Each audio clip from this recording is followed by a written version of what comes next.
আসসালামু আলাইকুম। কেমন আছেন সবাই? আশা করি সকলেই ভালো আছেন। আজকে বিষয় নিয়ে কথা বলবো, মলম পার্টি বা অজ্ঞাতনামা ব্যক্তি। আমরা তো অনেক কিছুই বুঝি না। একটা জিনিস কি, কিছু কিছু মানুষ আছে এতই সরল সোজা, তারা হুট করে কিন্তু মানুষের বিপদে পড়ে যায়। যেমন এই যে মলম পার্টির কথাটা আমি বলতেছি, বিশেষ করে এই মলম পার্টির যে লোকগুলি থাকে তারা কিন্তু একটা দল থাকে, একটা টিম থাকে, ঠিক আছে? তো প্রথমে তারা কি করে, দুই থেকে তিনজন আগ পিচ করে বাসের ভিতরে বসে বা ট্রেনের ভিতরে বসে যে লোকটিকে ক্ষতি করবে তাদের টার্গেটটা হচ্ছে সেই লোকটাকে ক্ষতি করা। প্রথমত তার সাথে কথা বলবে, মিষ্টি মিষ্টি কথা বলবে। তো মিষ্টি মিষ্টি কথা বলার পর যদি সেই লোকটি পটে যায়, তখন কি করবে, খাবার বের করবে তার ব্যাগ থেকে।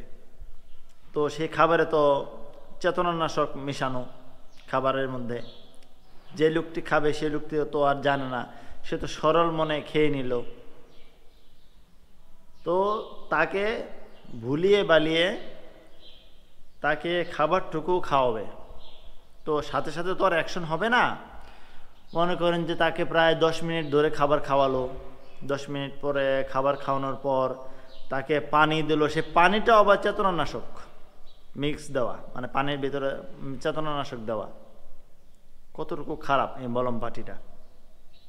ভাই, আমাদেরকে সবাইকে সচেতন হতে হবে। ভাই এবং বোন সবাইকে বলছি, যারা আমার এই ভিডিওটা দেখবেন, আমার প্রতিটা কথা কিন্তু মূল্যবান, খেয়াল রাখবেন, ঠিক আছে? এই মলম পার্টি, তারপরে যে শয়তানের নিঃশ্বাস, আরও অনেক কত নিঃশ্বাস আছে, অভাব নেই। বাংলাদেশে মানুষের ক্ষতি করার জন্য মানুষ পিছনে লেগেই আছে, তাই সতর্ক থাকুন। যে কথা বলতে চাচ্ছিলাম, এই যে মলম পার্টি, তাকে খাওয়াবে, খাওয়ানোর পর তাকে পানিও খাওয়ালো। প্রায় আধা ঘন্টা পর লোকটি কি করবে, আস্তে আস্তে ঘুমিয়ে যাবে। বাহ, কত সুন্দর ঘুমিয়ে গেল, তাই না? এই চেতনানাশক তাকে যে খাবারটা খাওয়ালো, এই খাবারে ছিল চেতনানাশক, তারপর পানিতে ছিল চেতনানাশক, প্লাস দুইটা একসাথে মিক্স হয়ে কাজ হয়ে গেল আরও দ্বিগুণ, বেশি পাওয়ার বেড়ে গেল। তো আধা ঘন্টা পর লোকটি ঘুমিয়ে গেল। ঘুমানোর পরে তার কাছে যা ছিল, টাকা পয়সা, মানি ব্যাগের ভিতরে যা ছিল, মানে কোনো কিছুই রাখবে না, শুধু তার কাপড় বাদে। শুধু খালি শরীরে তার কাপড়টুকুই থাকবে। আর সে যে ঘুম দিবে, প্রায় 8 থেকে 10 ঘন্টা পার হয়ে যাবে। মানে সে যে জায়গায় নামার কথা, সে জায়গায় সে নামতেও পারলো না, সে চলে গেল আরও 50-60 কিলোমিটার, 100 কিলোমিটার দূরে চলে গেল। তাই বলবো, অপরিচিত ব্যক্তির হাতে কোনো কিছু খাবেন না, কোনো কিছুই না। তার সাথে কথা বলারই দরকার নেই আমার। কেন আমার এত কথা বলার দরকার? আমি কেন যাব ওই লোকটার সাথে কথা বলতে? আমার কোনো দরকার আছে? একজন যদি পরিচিত হয় সেটা তো অন্য ব্যাপার। অপরিচিত কোনো ব্যক্তি, মানে অপরিচিত ব্যক্তির হাতে কোনো কিছু খাওয়া, কোনো কিছু নেওয়া, কোনো কিছু ধরা, কোনো কিছু জিজ্ঞাসা করলে কোনো কিছু পড়া, এইগুলি বিষয় থেকে আমাদেরকে বিরত থাকতে হবে।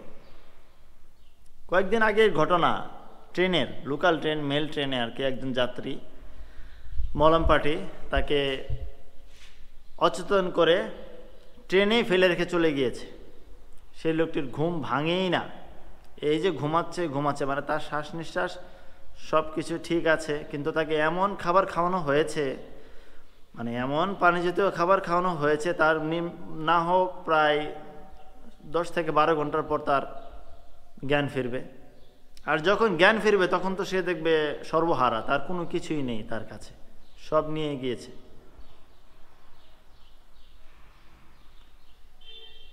তো কথাগুলি বললাম, কথাগুলি খুবই মূল্যবান।